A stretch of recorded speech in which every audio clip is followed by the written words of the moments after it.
Hello everyone and welcome back to UGC NET mentor guys. आज की जो video है काफी इंपॉर्टेंट, काफी टाइम से अवेटेड वीडियो है। काफी सारे स्टूडेंट्स वेट कर रहे थे और काफी टाइम से स्टूडेंट्स रिक्वेस्ट भी कर रहे थे कि सर इस टॉपिक पे वीडियो बनाइए। तो इस टॉपिक के ऊपर वीडियो लेकर के मैं आज मैं हाजिर हूँ आप सभी के लिए। आज का हमारा टॉपिक रहेगा how to write a research paper. एक बिगिनर्स की गाइड के तरीके से मैं आपको समझाऊंगा, बिल्कुल स्टार्टिंग से समझाऊंगा, बेसिक से समझाऊंगा कि रिसर्च पेपर कैसे लिखते हैं, रिसर्च पेपर का टॉपिक कैसे चुनना होता है, रिसर्च पेपर को कैसे पब्लिश करा सकते हैं, रिसर्च पेपर के अंदर रिसर्च और एनालिसिस कैसे की जाती है, किस तरह के टूल्स एंड टेक्निक्स यूज की जाती हैं। ज्यादातर मैं क्वेश्चंस का आंसर करने की कोशिश करूंगा। वैसे मैं बता दूं ये पार्ट 1 है, पार्ट 2 भी लेकर के आऊंगा। तो कोई भी टॉपिक अगर इसमें से रह जाएगा तो मैं उसको पार्ट 2 में कवर कर दूंगा, ठीक है। बाकी अगर आपके मन में कोई डाउट है, कोई क्वेश्चन है, तो आप भी कमेंट सेक्शन में पूछ सकते हैं, तो वहां पर रिप्लाई करके मैं आपकी हेल्प करने की कोशिश करूंगा।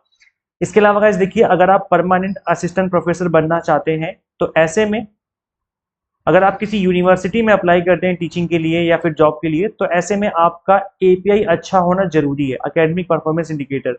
और एपीआई अच्छा करने के लिए आपको रिसर्च पेपर लिखने ही पड़ेंगे, क्योंकि रिसर्च पेपर, एक पेपर लिखने के आपको दो दो पॉइंट मिलते हैं।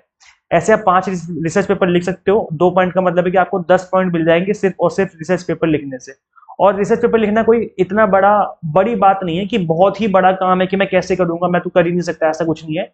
बहुत ईजी है। अगर आप स्टेप्स को समझेंगे जो कि मैं आज की इस वीडियो में समझाने वाला हूँ, सो आप इजीली एक रिसर्च पेपर पे काम कर सकते हो। तो चलिए स्टार्ट करते हैं और डिस्कस करते हैं। इस वीडियो को बनाने में मैंने काफी रिसर्च करी, काफी टाइम लगा मेरा इस वीडियो को बनाने में। सो गाइस मेक श्योर आप इस वीडियो को एंड तक जरूर देखें, ताकि आपको हर चीज अच्छे से समझ में आ जाए। विदाउट स्किप किए हुए देखिए, आपको देखनी है इस पूरी वीडियो को। और इस वीडियो को अभी से लाइक करके चैनल को सब्सक्राइब कर लीजिए, ताकि आपको अपकमिंग वीडियोस के जो नोटिफिकेशन मिलते रहें। और मेक श्योर जब मैं इसका पार्ट 2 बनाऊं तो वो भी आपको मिल जाए। सो मेक श्योर आप इस चैनल को सब्सक्राइब जरूर कर लें।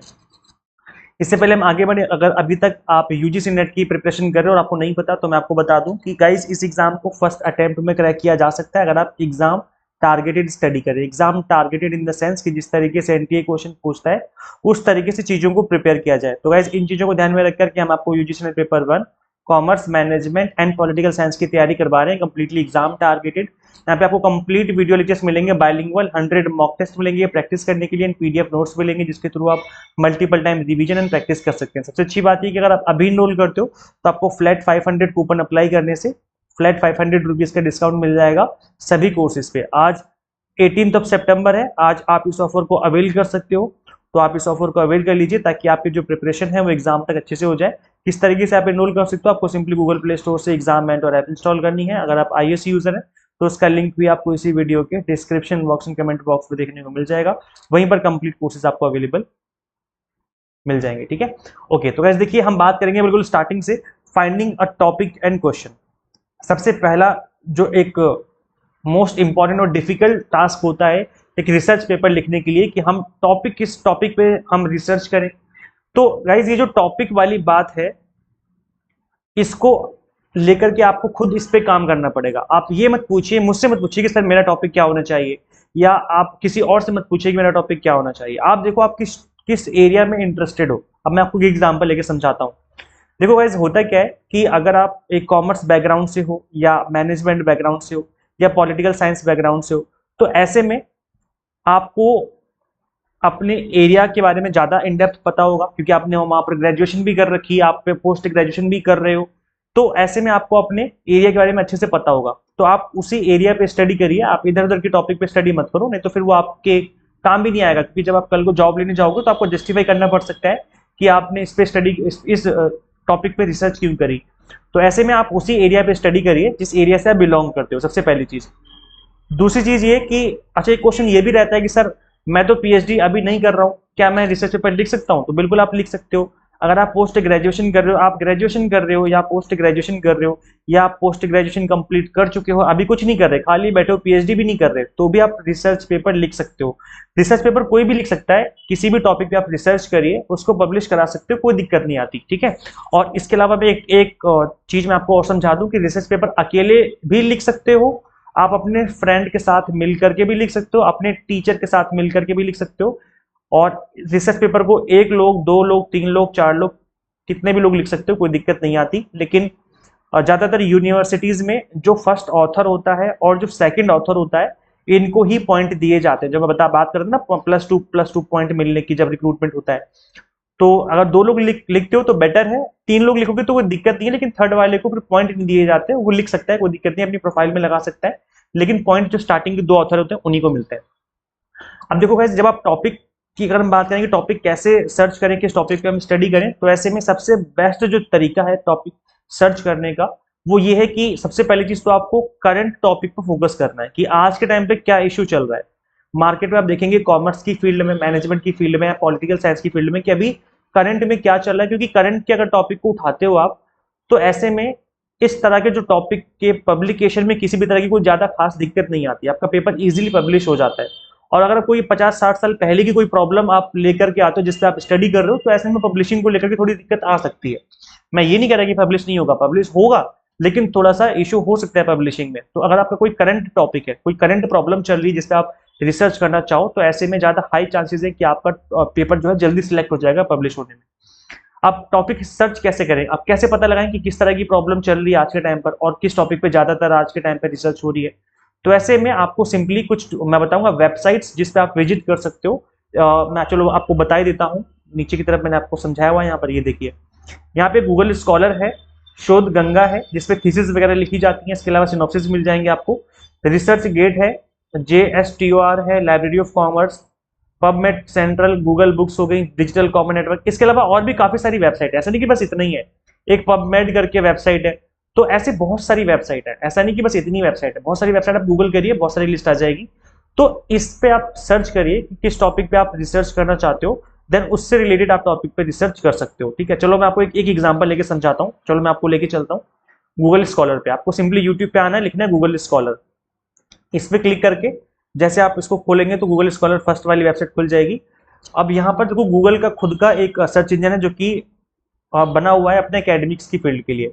ठीक है, अब यहाँ पे आप सर्च करिए, जैसे अगर आपको लगता है कि आप कॉमर्स से हो या इकोनॉमिक्स से हो, तो ऐसे में आप टॉपिक ले सकते हो, जैसे कोविड-19। खैर अभी तो टाइम हो गया, 4-5 साल हो गए, लेकिन फिर भी आप इस पे कर सकते हो स्टडी, कोई दिक्कत नहीं है ना। सो impact of Covid on Indian economy. ठीक है, इस तरीके से आप सर्च करिए। तो इससे क्या है कि आपके सामने काफी सारे जो देखो, आप देखें पीडीएफ फॉर्मेट में काफी सारे रिसर्च पेपर आ चुके हैं यहाँ पर। अब आप इनको डाउनलोड कर सकते हो, और ये जितने भी आपके सामने रिसर्च पेपर दिख रहे हैं ये ऑलरेडी पब्लिश हो चुके हैं। ये कोविड-19 इम्पैक्ट ऑन इंडियन इकोनॉमी, एक है इम्पैक्ट ऑफ कोविड-19 इन इंडियन इकोनॉमी, एक है कोविड-19 and its impact on Indian economy. तो इस तरह के जो टॉपिक है इन पर ऑलरेडी रिसर्च हो चुकी है।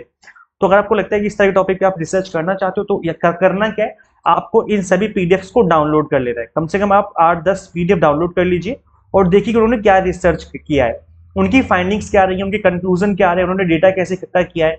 देन उससे उस तरह का जो इस तरह की जो रिसर्च हो चुकी है, इससे रिलेटेड आप रिसर्च कर सकते हो, जिस तरह की रिसर्च हो चुकी है ना। याद रखें, सेम रिसर्च आपको नहीं करनी है, आपको क्वेश्चन थोड़ा सा अलग होना चाहिए, है ना। मैं आपको समझा देता हूँ, देखो अब यहाँ पे कुछ पॉइंट्स आपको ध्यान में रखने हैं। देखो जो मैंने आपको एग्जांपल दिया ना अभी, जो मैंने आपको रिसर्च करके बताया है, यहाँ पर जो मैं अभी सर्च कर रहा था गूगल पे, जरूरी नहीं कि आप इसी टॉपिक पे करने बैठ जाओ। जस्ट मैंने आपको एग्जांपल दिया है, हो सकता है कि आपका कोई टॉपिक अलग हो, कोई आप फाइनेंस की फील्ड में करना चाहो, आप मैनेजमेंट की फील्ड में करना चाहो, है ना। तो किसी भी फील्ड में हो सकता है। तो मैं आपको एक आइडिया बता रहा हूँ कि यहाँ से आपको आइडिया आ सकता है कि इस टॉपिक पे आप रिसर्च कर सकते हो। ठीक है, आप देखो कुछ चीजों को आपको ध्यान में रखना होगा। जैसे इन दिस टॉपिक, देखो जो भी आप टॉपिक ले रहे हो, क्या वो टॉपिक अप्रोप्रिएट है, you may want to have the professor approve it. जरूरी नहीं कि प्रोफेसर से आप अप्रूव करवाओ, आप अगर इंटरेस्टेड हो तो आप उस टॉपिक पे रिसर्च कर सकते हो। लेकिन अगर आप अभी पीजी कर रहे हो, अगर आप पोस्ट ग्रेजुएशन में हो, या अगर आप पीएचडी कर रहे हो, तो ऐसे में आप अपने प्रोफेसर से डिस्कस कर लीजिए कि सर मैं इस टॉपिक पे रिसर्च करना चाहता हूँ, क्या मैं कर सकता हूँ, तो वो आपको गाइड कर सकते हैं। लेकिन अगर आप अभी कहीं स्टडी नहीं कर रहे, आप घर पे बैठे हो, कुछ नहीं कर रहे, तो जरूरी नहीं कि प्रोफेसर ही अप्रूव करेंगे, आप अपनी मर्जी से टॉपिक चूज कर सकते हो, कोई दिक्कत नहीं है ना। लेकिन मैं इस पॉइंट को मैंने इसलिए डाल दिया कि अगर आप टीचर से बात कर लेते हो तो थोड़ा इजी हो जाता है चीजों को करना, है ना। नेक्स्ट है narrow the focus of your paper. जिस भी टॉपिक पे आप रिसर्च कर रहे हो उसको नैरो डाउन करिए, जितना स्पेसिफिक हो सके उतना स्पेसिफिक बनाइए। जैसे एग्जांपल के लिए मैंने इंडियन इकोनॉमी के ऊपर कोविड-19 का इम्पैक्ट आपको सर्च करके दिखाया, आप एक पर्टिकुलर एरिया पे कर सकते हो। जैसे कोविड-19 का क्या इम्पैक्ट पड़ा एजुकेशन सेक्टर के ऊपर, कोविड-19 का क्या इम्पैक्ट पड़ा मैन्युफैक्चरिंग सेक्टर पे, या कोविड-19 का क्या इम्पैक्ट पड़ा सर्विस सेक्टर पे। तो ये कि बहुत ही स्पेसिफिक हो गया, समझ रहे हो। तो जरूरी नहीं कि पूरी इंडियन इकोनॉमी पे आप स्टडी करो, आप एक पर्टिकुलर स्पेसिफिक एरिया पे भी स्टडी कर सकते हो, समझ में आ गया। तो ये जस्ट मैं आपको एक आइडिया बता रहा था कि इस तरीके से आप अपना टॉपिक जो सिलेक्ट है वो सिलेक्ट कर सकते हो, ठीक है। तो इस तरीके से आप एक टॉपिक चूज करेंगे that not only interest you, याद रखिए इस टॉपिक में आपको खुद को भी इंटरेस्ट होना चाहिए, है ना, बल्कि जो रीडर है, जो आपको लगे कि लोग मेरे इस टॉपिक को पढ़ेंगे समझेंगे, तो इस तरह का जो टॉपिक है जिसमें आपको खुद का भी इंटरेस्ट होता है और रीडर को भी लगेगा कि इंटरेस्ट है, जहां पे आप पब्लिश करोगे तो जल्दी से पब्लिश होने के पेपर के चांसेस काफी बढ़ जाते हैं। Also you may want to choose a question that your paper will answer, ठीक है। तो एक तरह का क्वेश्चन आपको वहां पर फ्रेम करना है जिस पे आप स्टडी करने जा रहे हो, जिस क्वेश्चन का आप आंसर निकालने जा रहे हो। जैसे एग्जांपल के लिए कि कोविड-19 का क्या इंपैक्ट पड़ा हमारी इंडिया में एजुकेशनल सेक्टर पे, एजुकेशन सेक्टर में क्या इंपैक्ट पड़ा, तो इसके ऊपर आपको एक क्वेश्चन फ्रेम करना पड़ेगा। जैसे ऑनलाइन एजुकेशन के में कितनी ग्रोथ पाई गई, क्या कोविड-19 की वजह से ऑनलाइन एजुकेशन में कोई ग्रोथ आई है। तो इस तरह का कोई क्वेश्चन फ्रेम करना पड़ेगा जिसका आंसर जो है आप अपने रिसर्च में निकालने वाले हैं, समझ रहे हैं। तो ये एक तरीके से आपको क्वेश्चन भी इसमें फ्रेम करना पड़ता है, जिसको आप जैसे कि एक एग्जांपल दे देता हूं जिसमें आप अल्टरनेट एंड नल हाइपोथेसिस की फॉर्मेट में आप एक क्वेश्चन फॉर्मेट कर लेते हो। मैं आपको समझाऊंगा इसको अभी, एग्जांपल दे देता हूं मैं। जैसे आपका टॉपिक हो सकता है पे इक्वालिटी इन द वर्कफोर्स, मतलब कि वर्कफोर्स में जहां पे आप काम करने जाते हैं वहां पर पे इक्वालिटी कैसी है, मेल और फीमेल में किस तरह का जो पेमेंट है वो की जाती है, 8 घंटे काम करने पे कितनी पेमेंट की जाती है दोनों को, ये आपका टॉपिक है। अब यहाँ पे आपका जो क्वेश्चन है, जो मतलब जिस टॉपिक पे आप रिसर्च कर रहे हो, उसका क्वेश्चन इस तरह का हो सकता है कि do women still get paid less than man और do for completing the same amount of work, मतलब सेम तरह का काम करने से क्या वुमेन को कम, अभी भी कम सैलरी दी जाती है ना। तो देखो ये जो आपका टॉपिक है उसके अंदर आप एक स्पेसिफिक क्वेश्चन का आंसर करने की कोशिश कर रहे हो, तो इस तरीके से आपको एक हाइपोथेसिस या एक क्वेश्चन जो है वो सेट करना पड़ता है। अब आपको पता है कि रिसर्च करने में दो तरह के हाइपोथेसिस आप यूज करते हैं, एक होता है नल हाइपोथेसिस जिसको आप H0 से इंडिकेट करते हैं, एक होता है ऑल्टरनेट हाइपोथेसिस जिसको आप H1 से इंडिकेट करते हैं। Are two competing claims that researcher used to test whether sample data support और disapprove the assumption। तो जो आप स्टार्टिंग में मान के चल रहे हो क्या वो सही है या गलत है, इसको आप क्या करोगे, इसमें आप प्रूव और डिसप्रूव करोगे अपने डेटा की बेस पे जो भी आप रिसर्च कर रहे हो। तो जैसे यहाँ पे जो नल हाइपोथेसिस ये दिखाता है कि कोई रिलेशन नहीं है, there is no statistical significance, कोई रिलेशन नहीं है, जबकि ऑल्टरनेट हाइपोथेसिस दिखाता है कि हाँ सिग्निफिकेंस है जो भी आप स्टडी कर रहे हो। जैसे मैं एक एग्जांपल लेके समझाता हूँ कि जो नल हाइपोथेसिस है इसको आप इस तरह से क्रिएट कर सकते हो कि पैरासीटामोल जो दवा आती है पैरासीटामोल वो कोरोना पे किसी तरह का कोई असर नहीं डालती है, मतलब पैरासीटामोल खाने से कोविड ठीक नहीं होता है। तो देयर इज नो सिग्निफिकेंस, कोई रिलेशन नहीं है पैरासीटामोल में कोविड के बीच में। लेकिन ऑल्टरनेट हाइपोथेसिस जब आप सेट करोगे तो इसका मतलब है कि यहाँ पे आप दिखा रहे हो कि पैरासीटामोल जो है ये अगर एक पेशेंट खाता है तो उसका कोविड कुछ हद तक ठीक हो जाता है। तो so there is a statistical significance between two variable, मतलब दो चीजों के बीच में वहां पर एक रिलेशनशिप है वो बन रहा है, क्रिएट हो रहा है, तो वो आपका ऑल्टरनेट हाइपोथेसिस है ना। तो इस तरह के हाइपोथेसिस आप बिल्ड करते हैं स्टार्टिंग में, जिसको आप प्रूव करते हैं, ठीक है, जिसको आप प्रूव करने की कोशिश करते हैं अपने रिसर्च में कि क्या ये है होगा या ये फिर ये नहीं होगा, समझ में आ गया। अब हम यहाँ पे स्टडी करेंगे, मतलब अपना जो रिसर्च है वो स्टार्ट करेंगे, बिगिन कर देंगे अपनी रिसर्च को, ठीक है। So make sure you use a wide variety of resources. जैसे अगर आपने स्टार्टिंग में टॉपिक सिलेक्ट कर लिया, एग्जाम्पल लेके चलते हैं, स्टार्टिंग से ही हमने एक टॉपिक सिलेक्ट किया कि कोविड-19 का हमारे एजुकेशनल सेक्टर पे क्या असर पड़ा, ठीक है। इस तरह के एक आप इस टॉपिक पे आप रिसर्च करना चाहते हो। सो गाइज यहाँ पे आपको क्या करना है, इस टॉपिक को लेकर के अब जो रिसोर्सेज अब आपको फाइंड आउट करने हैं। जैसे आप इंटरनेट पे सर्च करिए, इस टॉपिक को लिखिए, सर्च करिए, देखिए कि वहां पे क्या स्टडी हो रखी है ऑलरेडी, किस तरह के जो रिसर्च पेपर में ऑलरेडी पब्लिश हो रखे हैं। तो इसलिए आपको यहाँ पर इस टॉपिक के ऊपर काफी इन डेप्थ स्टडी करनी पड़ेगी। अब अलग अलग सोर्सेज, इंटरनेट हो गया, बुक्स हो गई, जर्नल्स हो गए, वीडियो इंटरव्यूज, तो आप इन सभी का यूज कर सकते हैं या सिर्फ ओनली इंटरनेट का यूज कर सकते हैं, कोई दिक्कत नहीं है। कोई नहीं कहता कि आप सारे रिसोर्सेज यूज करिए, आप ओनली इंटरनेट का यूज कर सकते हैं या फिर ओनली आप जर्नल्स का यूज कर सकते हैं, कोई दिक्कत नहीं है। लेकिन वाइड वैरायटी करेंगे तो आपको ज्यादा चीजें जो है मिलने के चांसेस रहते हैं। इसके अलावा आपको अलाउ करना है अपने आप को टाइम देना है रिसर्च करने में। ये नहीं कि चलो ठीक है रिसर्च पेपर लिख लेंगे हो जाएगा, ठीक है, ऐसा नहीं होता भाई, टाइम लगेगा, इट्स टाइम टेकिंग प्रोसेस, आपका टाइम लगेगा, आपको टाइम देना पड़ेगा प्रॉपर तरीके से, तभी रिसर्च पेपर लिखा जा सकता है अच्छा वाला, है ना। इसके अलावा आपको keep records and copies of all the information you obtain. याद रखिए जहां से भी आप कोई भी पेपर डाउनलोड कर रहे हो, जैसे मैंने आपको समझाया था ना यहाँ पर जैसे एग्जाम्पल के लिए ये मैं आपको समझा रहा था कि भाई यहाँ पे आपको रिसर्च इस तरीके से सर्च करिए। तो सपोज करो मैंने यहाँ पे पीडीएफ पे क्लिक किया, चलो मैं एक बार क्लिक करके दिखाता हूँ। पीडीएफ पे क्लिक किया तो मैं पहुंच गया यहाँ पर, ठीक है। अब क्या करना है आपको, अब जो भी आपने इस चीज को ओपन किया है, इसका जो लिंक है आपको ऊपर लिंक को कॉपी कर लेना है। लिंक को कॉपी कर लो और इस टॉपिक को लिख लो। इस टॉपिक को और लिंक को कॉपी करना है, इसको भूलना नहीं गलती से भी। ये चीजें करनी कहाँ पे आपको, ये चीजें आपको मैं समझा देता हूँ। ये आपको एक एक्सेल सीट बना लेनी है, उसके अंदर इस चीजों को लिखते जाना है कि मैंने इस कंप्लीट रिकॉर्ड को लिखते जाना है कि मैंने इस टॉपिक को इस लिंक से उठाया था और उस पे मैंने उस पीडीएफ को डाउनलोड करके मैंने स्टडी करी थी, देन उसकी अंदर से जो इन्फॉर्मेशन थी वो मैंने थोड़ा बहुत यूज करी है अपने इस रिसर्च पेपर को लिखने में। तो इससे क्या होगा, ये आपको हेल्प करेगी लास्ट में जब आप रेफरेंस देते हो ना, रेफरेंस और बिब्लियोग्राफी जब आप लिखते हो, जो कि देनी पड़ती है बिब्लियोग्राफी में, आपको समझाऊंगा अभी प्रोसेस। तो गाइस वहां पे आपको हेल्प करेगा इन चीजों को रिकॉर्ड को वहां पर पेस्ट करने में। तो इसके लिए आपको एक्सेल सीट बना लेनी, नहीं तो आप भूल जाओगे कि मैंने कहां से कौन सी इन्फॉर्मेशन निकाली, कहां से कौन सा पेपर डाउनलोड किया है। इसके बाद आपको करना है कि try to put information into your own words. याद रखिए जो भी आप रिसर्च कर रहे हो, लिख रहे हो, वो अपने खुद के वर्ड्स में लिखिए, कहीं से कॉपी पेस्ट नहीं करना है आपको। याद रखिए अगर प्लेजरिज्म आता है तो आपका पेपर पब्लिश नहीं होगा, इस चीज का आपको बहुत ध्यान रखना है। इसके अलावा गाइस देखो पैराफ्रेज टूल्स मिल जाते हैं मार्केट में, बहुत सारे पैराफ्रेज टूल्स अवेलेबल है। आप गूगल पे लिखना पैराफ्रेज टूल, ऐसे लिख करके आप सर्च करोगे तो अगर कोई 8-10 लाइन आपने लिखी है और आपको लगता है कि ये प्लेजरिज्म के अंदर आ जाएगी, हो सकता है कहीं से कॉपी पेस्ट मतलब कहीं से मैच हो जाए किसी दूसरे पर्सन से और इसका प्लेजरिज्म के अंदर आ जाएगा, तो आप इस पैराग्राफ को कॉपी करके पैराफ्रेज टूल में डाल करके इसको पैराफ्रेज कर सकते हो, जिससे प्लेजरिज्म हट जाता है। अगर होगा प्लेजरिज्म तो वो हट जाएगा, ठीक है। तो इसके लिए मैं वही बोल रहा हूँ कि इसके लिए मैं पार्ट 2 बनाऊंगा ताकि आप रिसर्च पेपर को और थोड़ा और अच्छे से मैं आपको समझा सकूं। अभी मैं पार्ट 1 में केवल बिगिनर्स के लिए कंप्लीट बिल्कुल बेसिक स्टेप्स बता रहा हूँ। So look specifically for details that support your research और क्वेश्चन।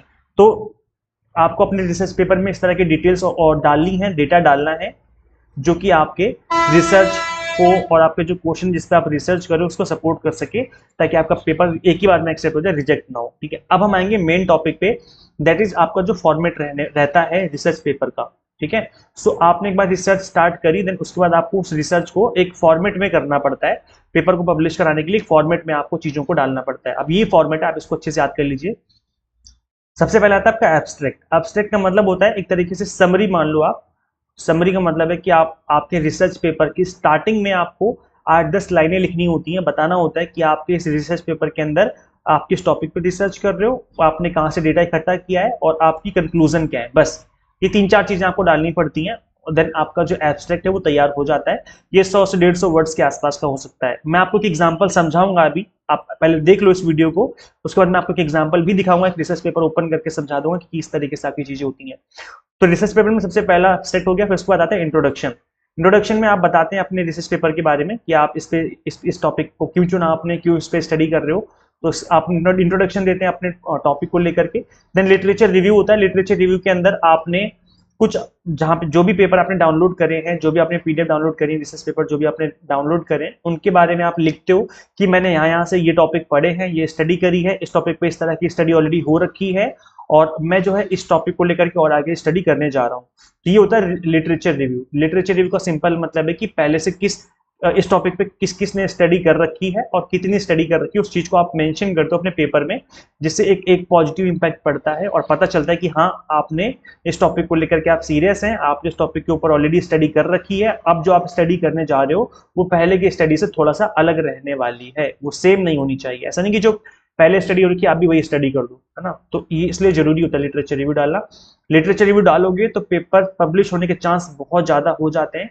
लिटरेचर रिव्यू नहीं डालोगे तो पेपर पब्लिश होने के चांसेस काफी कम रहते हैं। तो इसलिए लिटरेचर रिव्यू जरूर डालना है आपको। इसके अलावा आपको रिसर्च मेथोलॉजी बतानी है कि आपने रिसर्च में किस तरह के मेथड का यूज किया है, आपने प्राइमरी डेटा लिया है, सेकेंडरी डेटा लिया है, आपका सैंपल साइज कितना है, अगर कोई सैंपल लिया है आपने तो उसका साइज कितना है।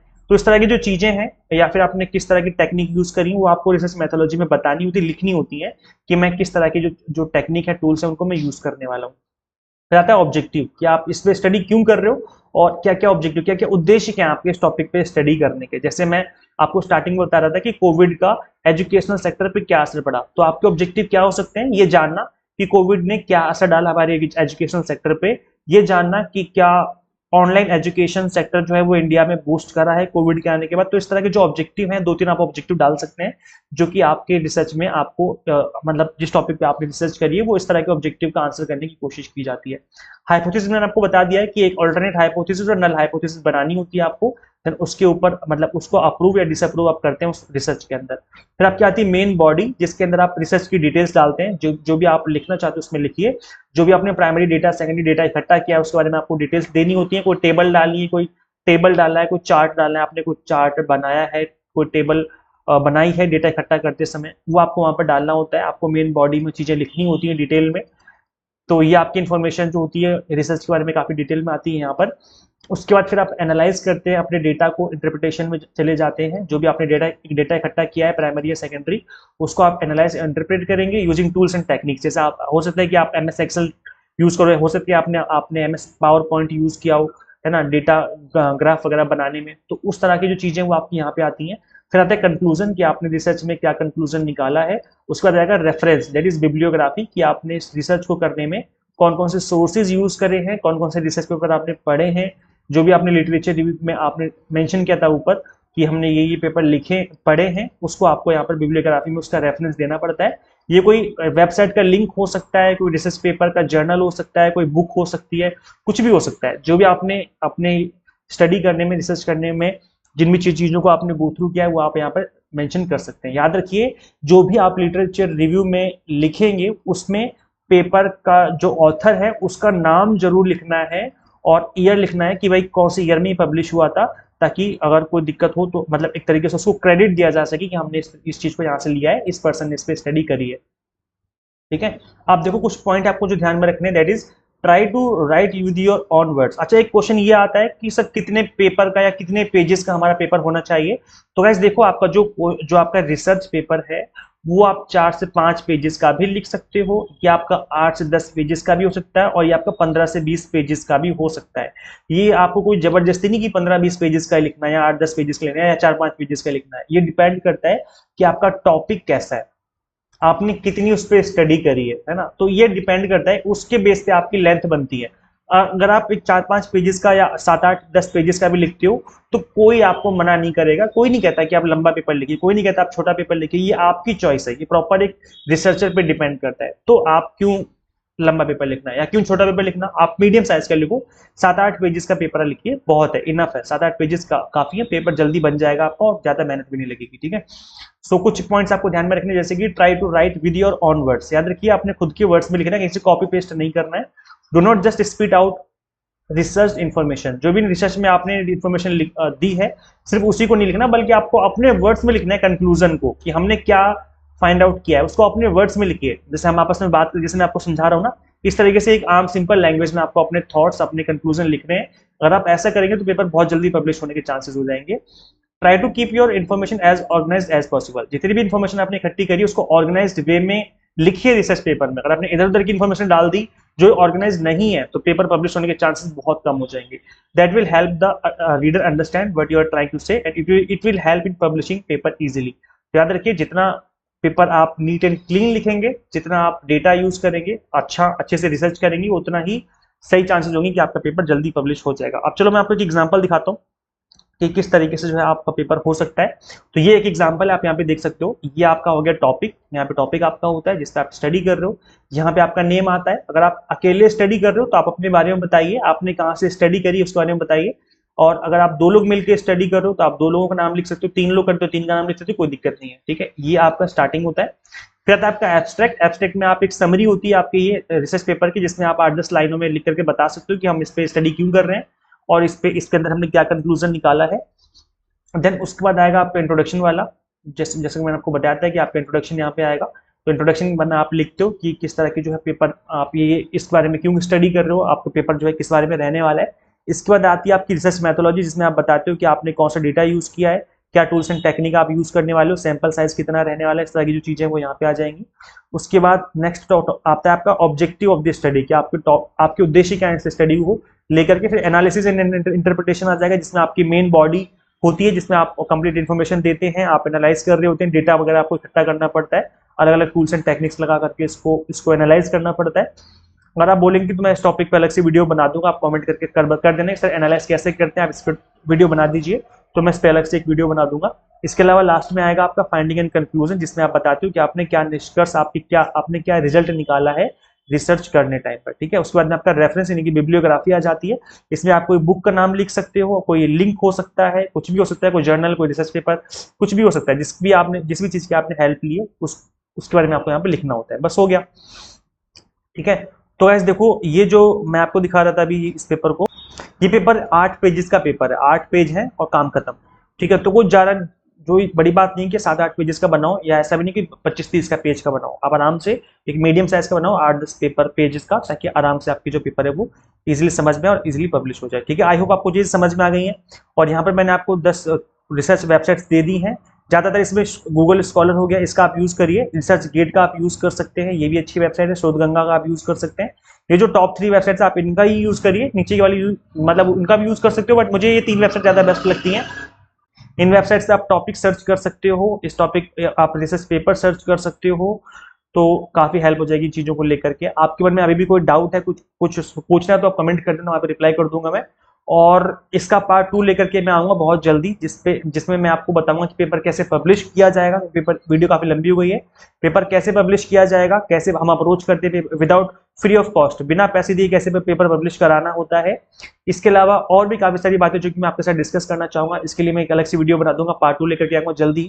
सो मेक श्योर आप इस चैनल को सब्सक्राइब करें, और साथ ही इस वीडियो को ज्यादा से ज्यादा शेयर जरूर करना है। अगर आप शेयर करेंगे, इस वीडियो पर अच्छा रिस्पॉन्स आएगा, तो मैं पार्ट 2 जल्दी लेकर के आऊंगा, और अच्छा रिस्पॉन्स नहीं आया तो फिर मैं देखूंगा, आराम से लेकर के आऊंगा, वो जल्दबाजी नहीं करूंगा। तो वीडियो को शेयर कीजिए, जितना रीच बढ़ेगी इस वीडियो की, जितना ज्यादा व्यूज बढ़ेगी, उतना जल्दी पार्ट 2 देखने को मिलेगा आपको। और गैस देखो, यूजीसी नेट की अगर आप तैयारी करना चाहते हैं या कर रही हैं, तो ऐसे में स्टूडेंट्स का फीडबैक मैं आपको दिखाता हूँ, जो बच्चे हमसे पढ़ रहे हैं या हमसे जो पढ़ चुके हैं, उनका इस तरह का फीडबैक है, आप देख सकते हो। एक स्टूडेंट का कहना है, सर मेरा जेआरएफ हो गया, ये इनका सेकंड अटेम्प्ट था, मैंने आपका 6 मंथ वाला कोर्स लिया था पेपर 1 कॉमर्स का, और इससे उनकी काफी हेल्प मिली, काफी इजी तरीके से मैंने चीजों को एक्सप्लेन किया हुआ था। मैथ्स और रीजनिंग स्पेशली इनको काफी इजी लगा मुझसे पढ़ना, ऐसा स्टूडेंट्स का कहना है। और इनका जेआरएफ क्रैक हुआ है, आप देख सकते हो, इनका अभी लास्ट अटेम्प्ट में जेआरएफ क्रैक हुआ था। तो इस तरह का फीडबैक स्टूडेंट्स का निकल के आता है हमारे साइड से, आप देख सकते हो। यहाँ पर कोमल देव के स्टूडेंट है, I am student of your crash course, your tips and tricks of RC, that is reading comprehension, are so effective to really makes it so easy in find answer. तो ऐसे देख सकते हो, ये स्टूडेंट्स का खुद का फीडबैक है, खुद के वर्ड्स हैं स्टूडेंट्स के। एक स्टूडेंट्स का कहना है कि इनका भी जेआरएफ हो गया था, लास्ट अटेम्प्ट की बात कर रहे हैं ये, कॉमर्स में फर्स्ट अटेम्प्ट था इनका, और इनका फर्स्ट अटेम्प्ट में एग्जाम क्रैक हो गया, वो भी जेआरएफ। तो ये जो स्टूडेंट्स के खुद के वर्ड्स हैं, इसमें मैं खुद कुछ नहीं कह रहा हूँ, स्टूडेंट्स ने खुद ने बताया है ये। आप देख सकते हो यहाँ पर, आपकी वजह से मैं 2 बार जेआरएफ क्रैक कर चुका हूँ, अलग अलग सब्जेक्ट में उन्होंने क्रैक किया है, रिलेटेड सब्जेक्ट में यूजीसी दे सकते हैं। और ये इनका फर्स्ट अटेम्प्ट था दूसरे वाले सब्जेक्ट का, और इनको पेपर 1 में थोड़ी प्रॉब्लम रहती थी, इन्होंने मुझे फॉलो किया और इनका इजिली पेपर क्रैक हो गया। तो इस तरह की जो चीजें, इस तरह का फीडबैक आपको देखने को मिल जाएगा यहाँ पर। तो ऐसे देखो, आप भी इसी लिस्ट में आ सकते हो। आपको करना क्या है, आपको अगर पेपर 1 कॉमर्स मैनेजमेंट या पॉलिटिकल साइंस की तैयारी करनी, तो आप हमसे स्टडी कर सकते हो। हम आपको exam targeted complete course available करवा रहे हैं। यहाँ पर अपने विनर बैच 3.0 लॉन्च कर दिया है दिसंबर 2024 के लिए, तो आप इसमें इनरोल कर सकते हो। और अगर आप जून 2025 में अपीयर करने जा रहे हो, तो भी हम उसके लिए कोर्स आपको अवेलेबल करवाएंगे। अगर आप ये इस वीडियो को बाद में देख रहे हो, तो किस तरीके से इनरोल करना है, सिंपली गूगल प्ले स्टोर से आपको एग्जाम मेंटर ऐप इंस्टॉल करनी है। अगर आप iOS यूजर है, तो उसका लिंक आपको इसी वीडियो के description box and comment box में देखने को मिल जाएगा। सो ऐप का लिंक भी यहाँ पे दिया हुआ है, और ये जो पीडीएफ है मैं आपको अवेलेबल करवा दूंगा हमारी ऐप के अंदर। ये पीडीएफ आपको हमारी ऐप के अंदर अवेलेबल हो जाएगी। मैं इसको हमारी ऐप के फ्री स्टडी मटेरियल वाले सेक्शन में आपको ये वाली पीडीएफ मिल जाएगी, तो वहां से आप इस पीडीएफ को डाउनलोड कर सकते हो। तो इस ऐप को आप इंस्टॉल कर लीजिए। इस ऐप का नाम है एग्जाम मेंटर, आपको गूगल प्ले स्टोर पे मिल जाएगी। अगर आप iOS यूजर हैं, तो उसका लिंक भी description box and comment box में हमने दिया हुआ है। सो इस ऐप के अंदर आपको पीडीएफ मिल जाएगी, प्लस जितने भी हमारे कोर्सेज हैं वो भी आपको इसी ऐप के अंदर देखने को मिल जाएंगे। So thank you so much watching this video guys. जरूर से इस वीडियो को शेयर जरूर करना है, जिस भी ग्रुप में आप ऐड हो वहाँ पे इस वीडियो को शेयर कर दीजिए, ताकि बाकी स्टूडेंट्स को पता चले कि किस तरीके से आपको रिसर्च पेपर लिखना होता है। सो गाइस, इस वीडियो में इतना ही, मिलते हैं फिर हम लोग नेक्स्ट वीडियो में। Till then keep watching UGC NET mentor. Thank you so much.